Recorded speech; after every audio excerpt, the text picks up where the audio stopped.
আজ রাতে আমার ছেলে নাইম আমাকে বিয়ের প্রস্তাব দিয়েছে। হ্যাঁ, আপনারা ঠিকই শুনছেন, আমার নিজের ছেলে আমাকে বিয়ে করতে চায়। আমি এখনও স্তব্ধ হয়ে বসে আছি, ভাবছি কিভাবে এমন হল। সবকিছু শুরু হয়েছিল গত মাসে। নাইমের বাবা আমাদের ছেড়ে চলে গেছে অন্য এক নারীর সাথে। তারপর থেকে আমরা দুজন একা আছি এই বাড়িতে। আমার বয়স 40, নাইমের 23। সারা জীবন আমি নাইমকে মানুষ করেছি, ওর যত্ন নিয়েছি, ওর সব ইচ্ছা পূরণ করেছি। আজ রাতে নাইম আমার ঘরে এলো হাতে একটা লাল গোলাপ নিয়ে।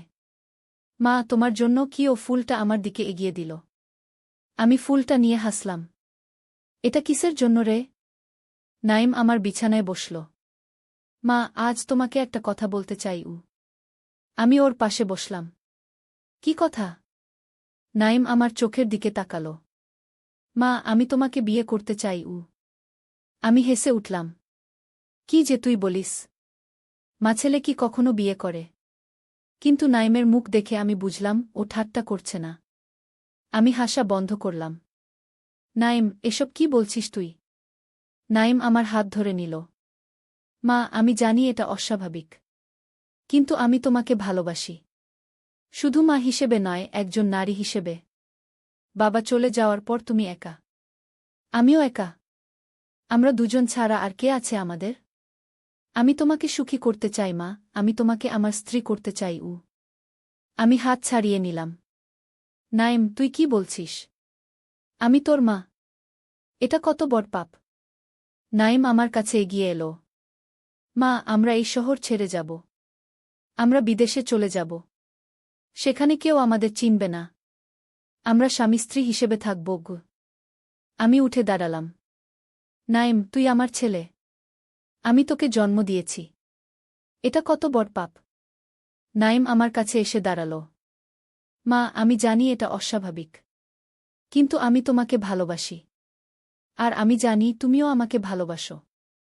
আমি দেখেছি তোমার চোখে। তুমি আমাকে যেভাবে দেখো সেটা একজন মায়ের দৃষ্টি নয়। গিয়ে আমি পিছিয়ে গেলাম। নাইমের কথাগুলো আমার কানে বাজতে লাগল। আমি কি করব বুঝতে পারছিলাম না। এমন কথা কিভাবে আমার ছেলে বলতে পারে? আমি ভাবতেই পারছিলাম না। মা, তুমি আমাকে বিয়ে করবে, তাই না? নাইম আবার বলল। আমি চোখ বন্ধ করলাম। মাথার ভিতর সব গুলিয়ে যাচ্ছিল। এমন সময় আমার চোখে পড়ল নাইমের হাতে একটা ছোট্ট ক্যামেরা। আমি অবাক হয়ে দেখলাম ও আমাদের কথোপকথন রেকর্ড করছে। ওর মুখে একটা অদ্ভুত হাসি। নাইম, এটা কি করছিস? আমি জিজ্ঞেস করলাম। নাইম হাসল। মা, আসলে আমি তোমাকে পরীক্ষা করছিলাম। আমি বুঝতে পারলাম না। পরীক্ষা? কি পরীক্ষা? নাইম ক্যামেরাটা বন্ধ করে পকেটে রাখল। মা, আমি আসলে একটা গবেষণা করছি। আমাদের ইউনিভার্সিটির সাইকোলজি প্রজেক্টের জন্য। আমরা মানুষের প্রতিক্রিয়া নিয়ে গবেষণা করছি। আমি দেখতে চাইছিলাম কোনো অস্বাভাবিক পরিস্থিতিতে মানুষ কিভাবে প্রতিক্রিয়া জানায়। আমি একবার নিঃশ্বাস ফেললাম। তাহলে তুই আমাকে বিয়ে করতে চাস না? নাইম হেসে উঠল। না মা, অবশ্যই না। আমি কি পাগল? আমি তোমাকে প্রতিক্রিয়া দেখার জন্যই এমন কথা বলেছিলাম। আমি একটু স্বস্তি পেলাম। কিন্তু সেই সাথে রাগও হল। নাইম, এটা ভালো হয়নি। তুই আমাকে এতটা ভয় দেখালি। আমি তো ভেবেছিলাম তুই সত্যিই পাগল হয়ে গেছিস। নাইম আমার পাশে এসে বসল। সরি মা। আমি জানি এটা ভালো হয়নি। কিন্তু আমার গবেষণার জন্য এটা করা দরকার ছিল। আমি একটু নরম হলাম। ঠিক আছে। তবে এরকম পরীক্ষা আর করবি না। কি হতো যদি আমি হার্ট অ্যাটাক করে মরে যেতাম? নাইম হাসল। মা, তুমি এত দুর্বল নও। আচ্ছা, তুমি বরং আমার গবেষণার কাজে সাহায্য করো। কিভাবে? আমাদের এখন বের হতে হবে। আমার সাথে চলো। আমার অন্যান্য ক্লাসমেটরাও আছে। আমরা সবাই মিলে একটা জায়গায় যাব। সেখানে আরও কিছু পরীক্ষা-নিরীক্ষা করব। আমি একটু ভয় পেলাম। কোথায় যাব? আমাদের পুরনো বাড়িতে। আমরা যেখানে আগে থাকতাম সেই গ্রামে। মনে আছে? গ্রামের বাড়িটা এখনও আমাদের আছে, যদিও আমরা সেখানে যাই না। সেখানে আমরা কিছু পরীক্ষা করব। আসবে তো? আমি ভাবতে লাগলাম। আমাদের গ্রামের বাড়িতে বহুদিন যাওয়া হয়নি। সেই বাড়িতে আমার অনেক স্মৃতি জড়িয়ে আছে। আমার বাবা মা সেখানেই থাকতেন। তারা মারা যাওয়ার পর বাড়িটা আমারই হয়েছিল। কিন্তু এই শহরে চলে আসার পর বাড়িটা ফাঁকা পড়ে আছে। নাইমের বাবা প্রায় বলত যে বাড়িটা বিক্রি করে দিতে, কিন্তু আমি রাজি হইনি। এটা আমার পূর্বপুরুষদের ভিটে। ঠিক আছে, আমি যাব। আমি বললাম। দারুণ। আমরা কাল সকালেই রওনা দেব। রাত ৮টার ট্রেন ধরব। পরের দিন সকালে আমরা বাড়ি থেকে বের হলাম। আমি একটু চিন্তিত ছিলাম। নাইম কী ধরনের গবেষণা করছে? ও কেন আমাদের গ্রামের বাড়িতে যেতে চাইছে? কিন্তু আমি ভাবলাম, ওর পড়াশোনার জন্য যদি এটা করতে হয় তাহলে করা যাক। অন্তত পুরনো বাড়িটাও দেখা হবে। আমরা ট্রেন ধরলাম। ট্রেনে আমি নাইমকে জিজ্ঞেস করলাম, তোর সাথে আর কারা আসবে? নাইম বলল, আমার 2 ক্লাসমেট, রাহাত আর সজল। তারা সোজা গ্রামে যাবে। আমরা ওদের সাথে সেখানে দেখা করব। ট্রেন যত এগোতে লাগল, আমার মন ততই খারাপ হতে লাগল। এক অদ্ভুত আশঙ্কা আমাকে গ্রাস করতে লাগল। আমার মনে হতে লাগল, নাইম আমাকে সব কথা বলছে না। ওর চোখে আমি এক অদ্ভুত চাহনি দেখছিলাম, যেন ও কোনো গোপন কথা লুকিয়ে রেখেছে। নাইম, তুই কি আমাকে সব কথা বলছিস? আমি জিজ্ঞেস করলাম। নাইম আমার দিকে তাকালো। হ্যাঁ মা, কেন? কি হয়েছে? কিছু না। আমার মনে হচ্ছে তুই আমাকে কিছু লুকোচ্ছিস। নাইম হাসল। মা, তুমি এখনো সেই কথা ভাবছ? আমি তোমাকে বলে দিয়েছি সেটা শুধু একটা পরীক্ষা ছিল। আমি কোনো অসুস্থ মানসিকতার নই। চিন্তা করো না আগে। আমি চুপ করে গেলাম। কিন্তু আমার অস্বস্তি কমল না। আমরা দুপুরের পর গ্রামে পৌঁছালাম। স্টেশন থেকে আমাদের বাড়ি প্রায় 2 কিলোমিটার দূরে। আমরা রিকশা নিলাম। আমি পুরনো বাড়ি দেখার জন্য উদ্বিগ্ন হয়ে উঠলাম। কত বছর পর দেখব। রিকশা আমাদের বাড়ির সামনে নামিয়ে দিল। আমার চোখে পানি এসে গেল। এই বাড়িতেই আমার শৈশব কেটেছে। আমার বাবা মা এখানেই আমাকে মানুষ করেছেন। এখানেই আমি নাইমের বাবার সাথে প্রথম দেখা করেছিলাম। কত স্মৃতি জড়িয়ে আছে এই বাড়ির সাথে। বাড়িটা পুরনো হয়ে গেছে। দেয়ালে ফাটল ধরেছে। উঠোনে জঙ্গল হয়ে গেছে। আমি দীর্ঘশ্বাস ফেললাম। এমন অবস্থা হয়েছে আমার পূর্বপুরুষদের ভিটের। চলো ভিতরে যাই। নাইম দরজার দিকে এগোল। আমি ওর পিছনে চললাম। দরজায় তালা ঝুলছিল। নাইম পকেট থেকে চাবি বের করল। তোর কাছে চাবি আছে? আমি অবাক হয়ে জিজ্ঞেস করলাম। হ্যাঁ মা। আমি জানতাম আমরা আসব এখানে। তাই আগে থেকেই চাবি নিয়ে এসেছি। কিন্তু চাবি তো আমার কাছে ছিল। তুই কোথায় পেলি? নাইম একবার আমার দিকে তাকাল। বাবার কাছে ছিল। আমি ওর কাছ থেকে নিয়েছি। আমি আর কিছু বললাম না। কিন্তু আমার মনে অস্বস্তি বাড়তে লাগল। নাইম তালা খুলল। আমরা ভিতরে ঢুকলাম। বাড়ির ভিতরটা অন্ধকার। লোডশেডিং চলছে বোধহয়। নাইম মোবাইলের ফ্ল্যাশ জ্বালল। আমি দেখি বিদ্যুৎ আছে কিনা বলে নাইম একটা সুইচ টিপল। বাতি জ্বলে উঠল। দেখো, বিদ্যুৎ আছে। আমি অবাক হলাম। এতদিন পর বিদ্যুৎ আছে কিভাবে? আমি বিদ্যুৎ বিলটা নিয়মিত দিই। আমাদের কাজে লাগবে বলে। আমি আরও অবাক হলাম। কেন নাইম বিদ্যুৎ বিল দিচ্ছে? ও কি নিয়মিত এই বাড়িতে আসে? আমাকে না বলে? কিন্তু কেন? আমার কথা বলার আগেই নাইম বলল, মা, তুমি ততক্ষণ উপরের ঘরটায় যাও। আমি রাহাত আর সজলকে ফোন করে দেখি তারা কোথায়। আমি উপরে চলে গেলাম। এই ঘরটাই আমার ছিল। এখানেই আমি বড় হয়েছি। ঘরের দিকে তাকিয়ে আমার চোখে পানি এসে গেল। কিন্তু পরক্ষণেই আমি চমকে উঠলাম। ঘরটা পরিষ্কার পরিচ্ছন্ন। মনে হচ্ছে কেউ নিয়মিত এই ঘর পরিষ্কার করে। বিছানায় তাকিয়ে আমি আরও অবাক হলাম। সেখানে কিছু মহিলাদের পোশাক রাখা আছে। এগুলো কার? আমি ঘর থেকে বের হয়ে আসলাম।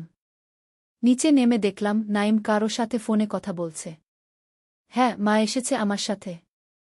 না, এখনো কিছু বলিনি। হ্যাঁ, আজ রাতেই সব ঠিক হয়ে যাবে। না, চিন্তা করো না। হ্যাঁ, তারপর আমরা বিদেশে চলে যাব। আমি চমকে উঠলাম। নাইম, কার সাথে কথা বলছিস? কি বলছিস? নাইম চমকে গেল। ফোনটা কেটে দিল। কিছু না মা। রাহাতের সাথে কথা বলছিলাম গু। কি বলছিলি? বিদেশে যাওয়ার কথা? কি হচ্ছে এসব? নাইম এগিয়ে এলো। কিছু না মা। তুমি কি কিছু খাবে? আমি কিছু খাবার এনেছি গু। উপরের ঘরে মহিলাদের পোশাক কেন? ওই ঘরটা এত পরিষ্কার কেন? কি হচ্ছে এখানে নাইম? তুই কি নিয়মিত এখানে আসিস? নাইমের মুখ পাংশু হয়ে গেল। মা, আমি তোমাকে সব বলবো। কিন্তু আগে তুমি একটু জিরিয়ে নাও। তারপর কথা বলবো। না, আমি এখনই জানতে চাই। নাইম দীর্ঘশ্বাস ফেলল। ঠিক আছে গি। ও টেবিলের উপর থেকে একটা ব্যাগ নিল। ব্যাগ থেকে কিছু কাগজ বের করল। আমার দিকে এগিয়ে দিল। এই নাও। আমি কাগজগুলো নিলাম। সেগুলো দেখে আমি চমকে উঠলাম। এগুলো ব্যাংকের কাগজপত্র, জমির দলিল, আর আমার মৃত্যুর পর সম্পত্তির মালিকানার কাগজ। এগুলো কি নাইম? এগুলো কোথায় পেলি? নাইম আমার দিকে তাকাল। ওর চোখে এক অদ্ভুত দৃষ্টি। সেই দৃষ্টি দেখে আমার শরীর শিউরে উঠল। মা, তুমি আমাকে ইউনিভার্সিটিতে পাঠাতে চেয়েছিলে। কিন্তু তোমার কাছে টাকা ছিল না। বাবা তোমাকে ছেড়ে চলে গেছে। আমার টিউশন ফি, থাকার খরচ সব তুমি একাই বহন করছ। আমি জানি তুমি কত কষ্ট করছ। তাই তাই আমি ভাবলাম, কেন আমরা এই গ্রামের বাড়িটা বিক্রি করে দিই না? এটা বিক্রি করলে আমরা অনেক টাকা পাব। কিন্তু তুমি রাজি হওনি কখনো গো। তারপর তারপর আমি চিন্তা করলাম, যদি তুমি না থাকো তাহলে এই বাড়ি আমারই হবে। আমি যা খুশি করতে পারব। আমি চমকে উঠলাম। কি বলছিস তুই নাইম? হ্যাঁ মা। আমি তোমাকে মেরে ফেলার পরিকল্পনা করেছিলাম। তোমার মৃত্যুর পর আমি এই বাড়ি বিক্রি করে দিতাম। সেই টাকা দিয়ে বিদেশে চলে যেতাম গু। আমি বিশ্বাস করতে পারছিলাম না। আমার ছেলে আমাকে মেরে ফেলার পরিকল্পনা করেছে। আমার পা কাঁপতে লাগল। কিন্তু তারপর আমি ভাবলাম, এতে অনেক ঝামেলা হবে। পুলিশ তদন্ত করবে, আমাকে সন্দেহ করবে। তাই আমি অন্য পরিকল্পনা করলাম গু। কি পরিকল্পনা? আমি মিতাকে বিয়ে করব। মিতা আমার ক্লাসমেট। ও তোমার মতোই দেখতে। বয়সও তোমার মতো, 40 বছর। আমরা তোমাকে এই বাড়িতে আটকে রাখব। আর মিতা তোমার পরিচয় নিয়ে শহরে ফিরে যাবে। সবাই ভাববে তুমিই ফিরে গেছ। আসলে তুমি এখানে আটকা পড়ে থাকবে, আর মিতা তোমার নামে সব সম্পত্তি বিক্রি করে দেবে। তারপর আমরা দুজন বিদেশে চলে যাব। আমি শিউরে উঠলাম। আমার নিজের ছেলে আমার সাথে এমন করবে? আমি যে ওকে এত ভালোবাসি। আমি যে ওর জন্য সব কিছু করতে পারি। মা, চিন্তা করো না। তোমাকে মারা হবে না। তুমি এখানেই থাকবে। আমি তোমাকে খাবার দেব। কেউ জানবে না তুমি এখানে আছো। আমরা যখন বিদেশে চলে যাব তখন তোমাকে মুক্তি দেব গু। আমি কোনো কথা বলতে পারছিলাম না। আমার সারা শরীর কাঁপছিল। কিন্তু নাইম, তুই আমাকে বিয়ের প্রস্তাব দিয়েছিলি কেন? সেটা কি তোর পরীক্ষার অংশ ছিল না? নাইম হাসল। হ্যাঁ মা, সেটা একটা ফাঁদ ছিল। আমি তোমাকে ভয় দেখাতে চেয়েছিলাম। তুমি যদি সেই প্রস্তাবে রাজি হতে, তাহলে আমি তোমাকে এখানে নিয়ে এসে বন্দি করে রাখতাম। আর যদি রাজি না হও, তবুও আমি তোমাকে এখানে নিয়ে আসতাম, যা আমি এখন করেছি। আমি বিস্ফোরিত চোখে নাইমের দিকে তাকিয়ে রইলাম। কিন্তু নাইম, আমি তোর মা। আমি তোকে জন্ম দিয়েছি। আমি তোকে মানুষ করেছি। তুই কিভাবে আমার সাথে এমন করতে পারিস? নাইম নিষ্ঠুরভাবে হাসল। টাকার জন্য মা, টাকার জন্য। আমি মিতাকে ভালোবাসি। ও আমাকে সুখী করবে। কিন্তু আমাদের টাকার দরকার। এমন সময় বাইরে গাড়ির শব্দ হল। আমি চমকে উঠলাম। ওটা কি? আমি জিজ্ঞেস করলাম। মিতা এসে গেছে কি? নাইম উত্তর দিল। আমার মাথা ঘুরতে লাগল। আমি কি করব? আমি কিভাবে বাঁচব? আমি ভাবতে লাগলাম। নাইমের হাতে কোনো অস্ত্র নেই। কিন্তু ও আমার চেয়ে অনেক শক্তিশালী। আমি ওর সাথে লড়াই করতে পারব না। দরজা খুলে গেল। একজন মহিলা ঢুকল। আমি অবাক হয়ে দেখলাম, সে আমার মতোই দেখতে। একই রকম চুল, একই রকম শরীরের গড়ন। দূর থেকে দেখলে মনে হবে ওই আমি। মিতা। নাইম এগিয়ে গেল। আমি মনে মনে চিন্তা করতে লাগলাম, কিভাবে এই পরিস্থিতি থেকে বের হব? আমার চোখে পড়ল দরজার কাছে আর একজন লোক দাঁড়িয়ে আছে। সে দেখতে নাইমের মতোই, কিন্তু সে নাইম নয়। তাহলে কে? মিতা আমার দিকে তাকাল। এই যে আপা, অনেকদিন পর দেখা হলো। আমি বুঝতে পারলাম না। আপা? মিতা আমাকে আপা বলছে কেন? ঘরে ঢোকা লোকটি এগিয়ে এলো। মা, আপনি ঠিক আছেন তো? আমি আরও বিভ্রান্ত হলাম। এই লোকটি আমাকে মা বলছে কেন? ওকে। লোকটি নাইমের দিকে তাকাল। ভাইজা, আপনি মাকে কি বলেছেন? নাইম মিতার দিকে তাকিয়ে হাসল। আমি ওকে সব বলে দিয়েছি। ও এখন সব জানে। লোকটি এবার আমার দিকে ফিরল। মা, আমি রাহাত, নাইম ভাইয়ার ছোট ভাই। আমি আরও বিভ্রান্ত হলাম। রাহাত? নাইমের ভাই? কিন্তু নাইমের তো কোনো ভাই নেই। এবার মিতা এগিয়ে এলো। আপা, আপনি ঠিক আছেন তো? আমি মিতা, আপনার ছোট বোন।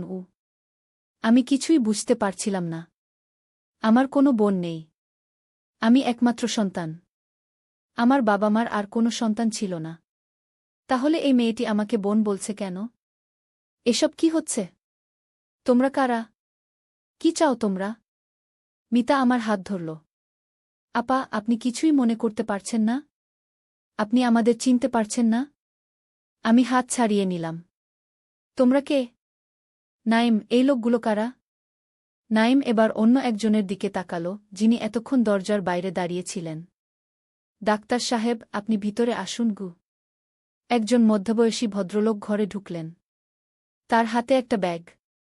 এই যে নাজনীন। কেমন আছেন? ডাক্তার, আমার নাম জানেন কিভাবে? নাজনীন আপা, আপনি আবার ওষুধ খাওয়া বন্ধ করে দিয়েছেন, তাই না? মিতা জিজ্ঞেস করল। আমি কিছুই বুঝতে পারছিলাম না। ওষুধ? কি ওষুধ? আমি তো কোনো ওষুধ খাই না। ডাক্তার নাইমের দিকে তাকালেন। কতদিন হয়েছে? 2 সপ্তাহ। নাইম উত্তর দিল। আমি মাকে ওষুধ দিয়েছিলাম, কিন্তু মা খাননি। আমি বুঝতে পারিনি। তারপর গতকাল রাতে মা আমাকে বললেন আমি নাকি তাকে বিয়ে করতে চাই। তখন আমি বুঝলাম মা আবার অসুস্থ হয়ে পড়েছেন। আমি চিৎকার করে উঠলাম। এসব কি বলছিস তুই? আমি অসুস্থ নই। তুই আমাকে বিয়ের প্রস্তাব দিয়েছিলি। তুই বলেছিলি তুই আমাকে আটকে রাখবি এই বাড়িতে। ডাক্তার এবার আমার দিকে এগিয়ে এলেন। নাজনীন, আপনার মনে আছে আপনি কে? অবশ্যই। আমি নাজনীন, নাইমের মা। হ্যাঁ, ঠিক আছে। আপনি নাজনীন। কিন্তু আপনি নাইমের মা নন। আপনি নাইমের বড় বোন। আমি ডাক্তারের দিকে অবাক হয়ে তাকালাম। কি বলছেন আপনি? আমি নাইমের মা। আমি ওকে জন্ম দিয়েছি। ডাক্তার মাথা নাড়লেন। না নাজনীন, আপনি নাইমের বড় বোন। আপনাদের মা-বাবা 10 বছর আগে একটি দুর্ঘটনায় মারা গেছেন। সেই থেকে আপনি নাইম, রাহাত আর মিতাকে মানুষ করেছেন। আপনি ওদের বড় বোন। আমি বিশ্বাস করতে পারছিলাম না। এসব কি বলছেন ডাক্তার? আপনার বয়স 40 নয় নাজনীন। আপনার বয়স মাত্র 30। কিন্তু আপনার একটি মানসিক রোগ আছে। আপনি মাঝে মাঝে ভুলে যান আপনি কে। আপনি নিজেকে আপনার মা বলে মনে করেন। আপনি মনে করেন আপনি 40 বছরের একজন মহিলা। আসলে আপনি 30 বছরের একজন তরুণী। আমার মাথা ঘুরতে লাগল। আমি কি স্বপ্ন দেখছি? ডাক্তার চালিয়ে গেলেন। নাইমের বয়স 23 নয়, তার বয়স 18। রাহাতের বয়স 16। আর মিতার বয়স 14। আপনি ওদের বড় বোন। আপনার বয়স 30। আপনাদের মা-বাবা 10 বছর আগে মারা গেছেন। সেই থেকে আপনি ওদের দেখাশোনা করছেন। না, এটা সত্যি নয়। এটা কোনো ষড়যন্ত্র। নাইম আমাকে আটকে রাখতে চায়, তাই এই গল্প বানিয়েছে। নাইম আমার কাছে এলো। আপা, আমি তোমাকে বিয়ের প্রস্তাব দেইনি। তুমি নিজেই আমাকে বললে আমি তোমাকে বিয়ের প্রস্তাব দিয়েছি। আমি জানতাম তুমি আবার অসুস্থ হয়ে পড়েছ। তাই আমি তোমাকে মিতার সাথে আলাপ করাতে চেয়েছিলাম।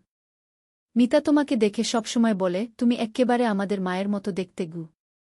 ডাক্তার ওর ব্যাগ থেকে কিছু ছবি বের করলেন। এই যে নাজনীন, এগুলো দেখুন। আমি ছবিগুলো নিলাম। একটি ছবিতে আমি, নাইম, রাহাত আর মিতা একসাথে আছি। কিন্তু আমি দেখতে অনেক ছোট। আমি ৩০ বছরের মতো দেখাচ্ছি, ৪০ নয়। অন্য একটি ছবিতে আমার বাবা মা আছেন। তাদের সাথে আমরা ৪ জন। এটা সম্ভব নয়। এগুলো ফটোশপ করা ছবি, আমি চিৎকার করে উঠলাম। ডাক্তার মাথা নাড়লেন। না নাজনীন, এগুলো আসল ছবি। আপনার একটি মানসিক রোগ আছে। এটার নাম ডিলিউশনাল ডিসঅর্ডার। আপনি কখনো কখনো বাস্তবতা হারিয়ে ফেলেন। আপনি নিজেকে আপনার মা বলে মনে করেন। আপনি মনে করেন আপনি ওদের মা। কিন্তু আসলে আপনি ওদের বড় বোন। আমি ডাক্তারের দিকে তাকালাম। কি প্রমাণ আছে আপনার কাছে? ডাক্তার আরও কিছু কাগজ বের করলেন। এই যে আপনার জন্ম সার্টিফিকেট। এটাতে আপনার জন্ম তারিখ লেখা আছে। আপনার বয়স ৩০-৪০ নয়। আমি সার্টিফিকেটটি দেখলাম। সেখানে আমার নাম আছে। আমার জন্ম তারিখ আছে। সেটা অনুযায়ী আমার বয়স সত্যিই ৩০। আমি আর একটু দম নিলাম। কিন্তু আমি মনে করি আমি নাইমের মা। আমি ওকে জন্ম দিয়েছি। ডাক্তার মাথা নাড়লেন। না নাজনীন, আপনি নাইমের বড় বোন। আপনার বয়স ৩০, নাইমের বয়স ১৮। আপনি ১২ বছরের সময় নাইমের জন্ম দিতে পারেন না, তাই না? আমি চুপ করে গেলাম। আমার ১২ বছর বয়সে সন্তান হওয়া অসম্ভব। আপনার মা বাবা একটি দুর্ঘটনায় মারা গেছেন ১০ বছর আগে। তখন আপনার বয়স ছিল ২০। আপনি আপনার ভাইবোনদের দেখাশোনা করার দায়িত্ব নিয়েছিলেন। সেই থেকে আপনি ওদের মায়ের মতো দেখাশোনা করছেন। আর মাঝে মাঝে আপনি মনে করেন আপনিই ওদের মা। নাইম এগিয়ে এলো। আপা, আমরা তোমাকে নিয়ে চিন্তিত। তুমি আবার ঔষধ খাওয়া বন্ধ করে দিয়েছ। আমরা জানতাম এরকম কিছু হবে। তাই আমরা তোমাকে এখানে নিয়ে এসেছি। এখানে আমরা সবাই মিলে থাকব কিছুদিন। তারপর তোমার ডাক্তারের ক্লিনিকে যাব। সেখানে ডাক্তার তোমাকে আবার সুস্থ করে তুলবেন। ঠিক আছে? আমি ধীরে ধীরে মাথা নাড়লাম। আমি এখনও বিভ্রান্ত। আমি কি সত্যিই নাইমের বড় বোন? আমি কি সত্যিই মানসিক রোগী? আমি ডাক্তারের দিকে তাকালাম। আপনি আমাকে সুস্থ করতে পারবেন? ডাক্তার হাসলেন। অবশ্যই নাজনীন। আপনি আবার সুস্থ হয়ে উঠবেন। আপনি আবার আপনার আসল পরিচয় ফিরে পাবেন। আপনি আবার মনে করবেন আপনি নাইম, রাহাত আর মিতার বড় বোন। আপনি আবার সবকিছু মনে করতে পারবেন। আমি চোখ বন্ধ করলাম। আমার মাথা এখনো ঘুরছে। আমি কোনো সত্যটা বিশ্বাস করব? আমি কি সত্যিই নাইমের মা? নাকি আমি ওর বড় বোন? মিতা এসে আমাকে জড়িয়ে ধরল। আপা, আমরা তোমাকে ভালোবাসি। আমরা তোমাকে সুস্থ করে তুলব। তুমি আবার আমাদের সেই আপা হয়ে উঠবে, যে আমাদের দেখাশোনা করে, যে আমাদের সাহস দেয়, যে আমাদের প্রতিপালন করে। কি? আমি মিতাকে জড়িয়ে ধরলাম। আস্তে আস্তে আমার চোখে পানি এলো।